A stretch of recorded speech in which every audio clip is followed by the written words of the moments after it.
Hello guys, how are you? ಇವತ್ತಿನ ವ್ಲಾಗ್ನಲ್ಲಿ ನಾನು ಏನು ಹೇಳಬೇಕಂತಿದ್ದೀನಿ ಅಂದರೆ ಯೂಟ್ಯೂಬ್ ಚಾನಲನ್ನು ಹೇಗೆ ಕ್ರಿಯೇಟ್ ಮಾಡೋದಂತ. ನಿಮ್ಮದೇ ಆದ ಒಂದು ಯೂಟ್ಯೂಬ್ ಚಾನಲನ್ನು ಕ್ರಿಯೇಟ್ ಮಾಡಬೇಕಾದ್ರೆ ಏನು ಮಾಡಬೇಕು? ಫಸ್ಟ್ ನೀವು ಗೂಗಲ್ ಕ್ರೋಮ್ ಬ್ರೌಸರ್ ಓಪನ್ ಮಾಡಬೇಕು. ಇದು ಗೂಗಲ್ ಕ್ರೋಮ್. ಇಲ್ಲಿ ನನ್ನ ಅಕೌಂಟ್ ಇದೆ ಆಲ್ರೆಡಿ.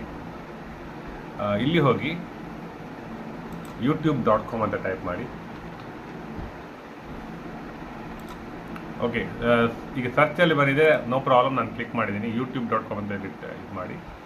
ಆವಾಗ ಯೂಟ್ಯೂಬ್ ಓಪನ್ ಆಗುತ್ತೆ. ನಿಮ್ಮ ಗೂಗಲ್ ಅಕೌಂಟ್ ಬೇಕು ಇದಕ್ಕೆ. ನೀವು ಒಂದು ಗೂಗಲ್ ಅಕೌಂಟಲ್ಲಿ ನೀವು ಸಬ್ಸ್ಕ್ರಿಪ್ಷನ್ ಆಗಬೇಕು. ಗೂಗಲ್ ಅಕೌಂಟ್ ಇದ್ದರೆ ಮಾತ್ರ, ಜಿಮೇಲ್ ಇದ್ದರೆ ಮಾತ್ರ ನಿಮಗೆ ಯೂಟ್ಯೂಬ್ ಕ್ರಿಯೇಟ್ ಮಾಡಲಿಕ್ಕೆ ಆಗುತ್ತೆ. ಇದು ಆಲ್ರೆಡಿ ನಾನು ಕ್ರಿಯೇಟ್ ಮಾಡಿದ್ದೀನಿ, ಕರ್ನಾಟಕ ವ್ಲಾಗ್, ಚೆಸ್ ವಿಜಾರ್ಡ್ ಮತ್ತು ಸೂಪರ್ ರೀಲ್ ಅಂತ. ಈಗ ನಾನು ಹೋಗಿ ಇದು ಕ್ಲೋಸ್ ಮಾಡ್ತೀನಿ. ಸೆಲೆಕ್ಟ್ ಚಾನಲ್ ಅಂತ ಹೇಳ್ತಾ ಇದೆ. ನಾನು ಕರ್ನಾಟಕ ವ್ಲಾಗ್ ಸೆಲೆಕ್ಟ್ ಮಾಡ್ತೀನಿ. 50 ಸಬ್ಸ್ಕ್ರೈಬರ್ ಆಗಿದ್ದಾರೆ ಇವಾಗ.